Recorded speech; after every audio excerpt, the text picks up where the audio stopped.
Oh, I am grateful to have been loved and to be loved now and to be able to love, because that liberates.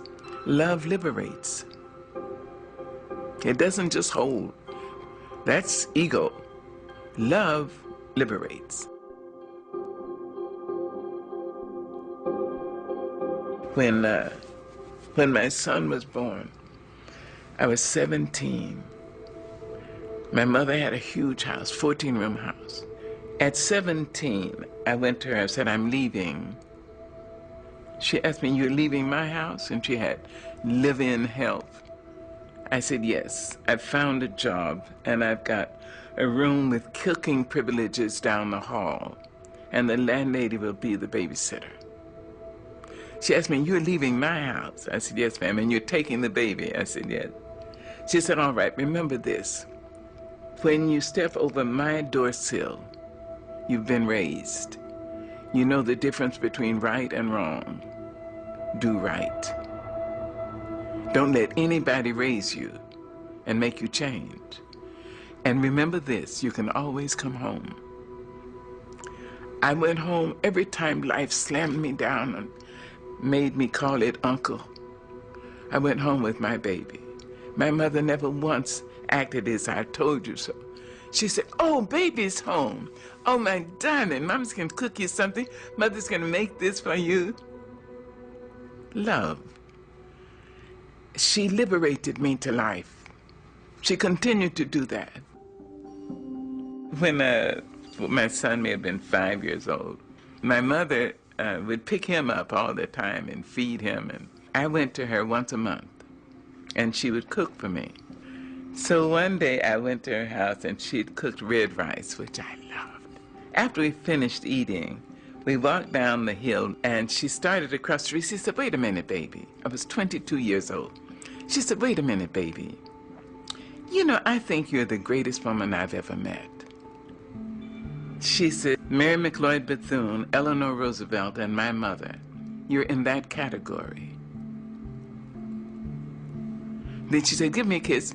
I gave her a kiss and I got onto the streetcar. I can remember the way the sun fell on the slats of the wooden seats.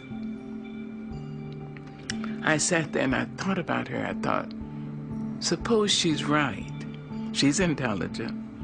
And she says she's too mean to lie.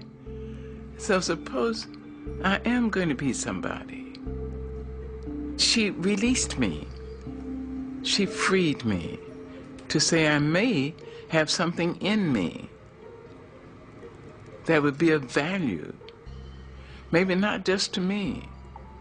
See? That's love.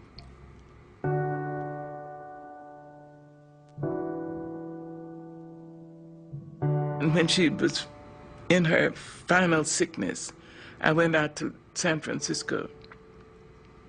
And the doctor said she had three weeks to live. I asked her, would you come to North Carolina? She said yes. She had emphysema and lung cancer.